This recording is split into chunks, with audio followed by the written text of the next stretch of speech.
وہ ظاہر ہے اب جو حامد خان صاحب ہیں وہ تو سینیٹر ہیں پاکستان تحریک انصاف کے، لیکن ایک موقع تھا کہ ان کی بڑی تعریف کی جاتی تھی کہ اس ٹائم وہ جسٹس قاضی فائز صاحب کے ساتھ کھڑے تھے ایک ایشو کے اوپر. آپ کو پتا ہے ان کی پارٹی کی حکومت تھی تو انہوں نے جب ریفرنس فائل کیا تھا.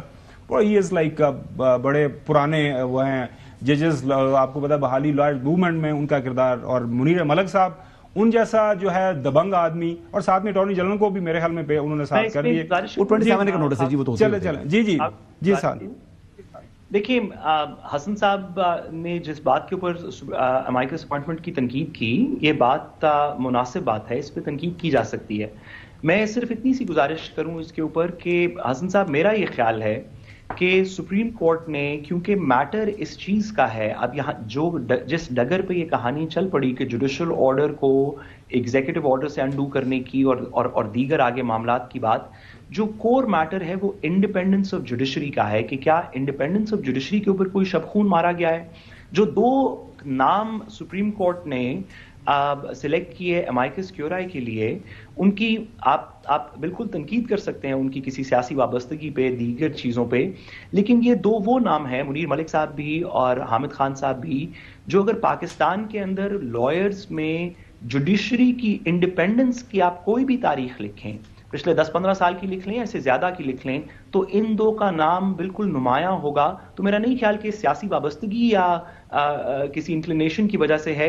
یہ دونوں جوڈیشل انڈیپینڈنس کے اوپر واقعی پاکستان کی تاریخ میں انہوں نے باقیوں سے بہت بڑے نام اور بھی موجود ہیں جی. اچھا چودھری غلام حسین صاحب، یہ 3 ججز نے خط لکھا ہے جو کانسٹیٹیوشنل بینچ کے چیف جسٹس ہیں، جسٹس امین الدین، ان کو چیف جسٹس صاحب کو، جسٹس یحییٰ آفریدی صاحب کے نام اور اٹارنی جنرل کے نام.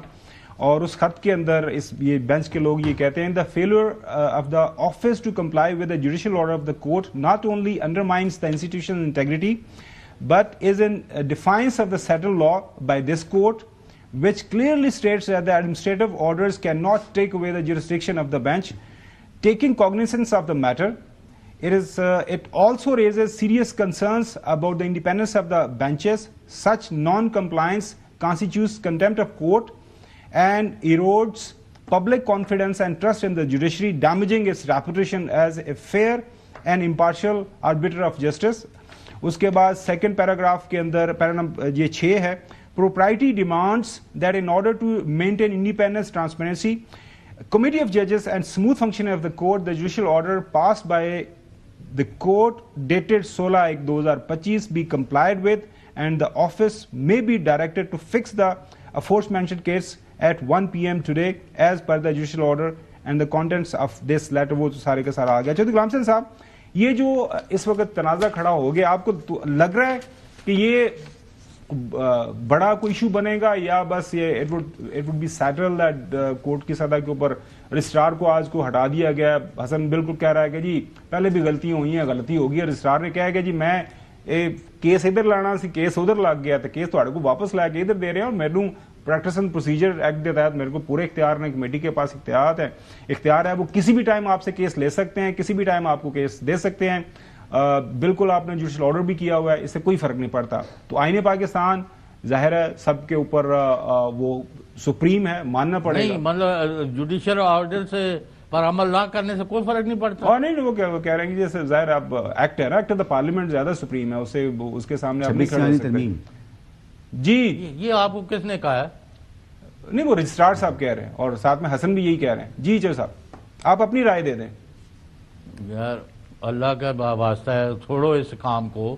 بنیادی بات یہ ہے کہ جو انہوں نے سال رسول نے کہا ہے کہ آیا پاکستان کی عدلیہ نے آزادانہ کام کرنا ہے. اگر خاور گمن آپ کا یہ موقف ہے کہ نہیں، ہم نے 26ویں ترمیم کے تحت جو بھی ان کے پاس رہ گئی ہے تھوڑا بہت اختیار، اس پر عمل کرنا ہے، independence of judiciary is not our concern, تو پھر آپ جو مرضی کرتے رہیں. پھر تو سعد رسول صاحب، when are we going back from this deviation of the constitutional path back to constitutional path?